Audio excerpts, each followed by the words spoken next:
About 20 years ago, I boarded a plane to the big island of Hawaii. At that time, I had just started learning about the process of mantra meditation. When I arrived there, I remember the air being incredibly clean and the views of the ocean very beautiful. It was the perfect place for nature lovers. It had fern forests, rain forests, volcanoes, lava rocks. Because it was in such a rural spot and on an island in the middle of the Pacific, it was pitch black at night and I could see the Milky Way and stars in a way that I never had before. At this beautiful place, there was a profound energy that I could immediately sense when I got there. A very powerful energy. The setting was nothing like anything I had ever experienced before. At this place, there were many yogis and spiritual seekers, powerfully spiritual people who were very dedicated to their spiritual life, similar to modern day monks. And there was a program and schedule there that everyone followed, similar to what a monk in a monastery would follow. For example, waking up early in the morning, doing meditation, morning prayers, etc. To be honest, I was a little overwhelmed right from the start. In retrospect, I think it was because I wasn't prepared for the experience. I just don't think I was ready at the time, and in an attempt to hide my unreadiness and fear and insecurity, overwhelm,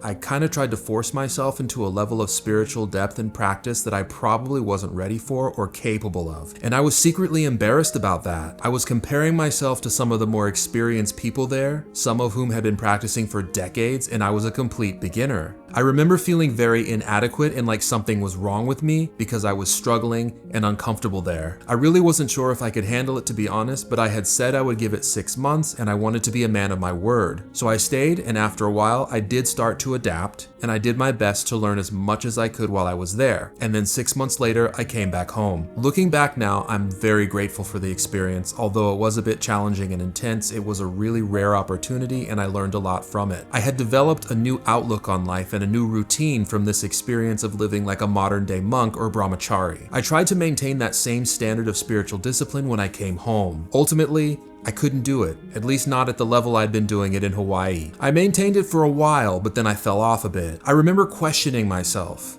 Can I even do this? Do I really want to do this? Am I ready for this? Should I just give up? For a while, I carried around guilt, frustration with myself, and even some regret. I didn't have the right mindset. I had forgotten that God loved me and loves me unconditionally, even though I'm not perfect. But by the grace of God, at least I didn't totally give up. I continued practicing mantra meditation at a level that was more realistic for me at the time, and ever since then, I've continued to gradually build on that, or at least I've tried my best to do that. And now, 20 years later, as I reflect on this experience and my life since then, here are a few lessons that I've learned. 1. Having a schedule and well-structured routine really helps progress. I remember that every single morning at 6 a.m. sharp, there would be the beginning of the morning program. We would all gather in the temple room and we would do our morning meditation. Then after that, we would have time for ourselves to go do private meditation if we wanted to, in solitude or something like that. And then we would come back and have a philosophy class. Then there'd be breakfast, and then there'd be structured work throughout the day. Some people would do work on the farm and some people would go do other types of work. In retrospect, I think it was so good to be in a program like that because it really helped me with my discipline. The second thing that I learned is that environment really does make a difference.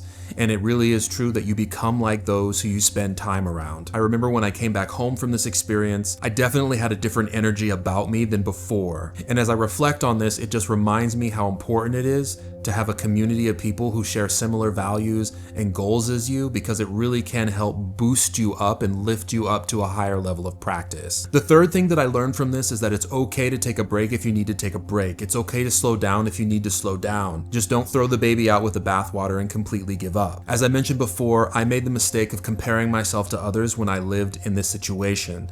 I was trying to keep up with people who were much more advanced than I was, much more experienced than I was, and so I was kind of rushing the process. And in the end, that didn't really help me a lot. In fact, I think it hurt me. So again, I just learned that it's okay to take it at one's own pace and not try to rush. The fourth thing that I learned from this experience and my continued life experience after this is that God loves everyone unconditionally, no matter who you are. And the fifth thing that I learned from this experience is that God actually has many, many names. This was a very new concept for me. Previous to this experience, this is something I had never heard before. And more over the years, I've come to appreciate the fact that whether we refer to God as Allah, whether we refer to him as Jehovah, Krishna, Govinda, Gopala, he loves us all unconditionally.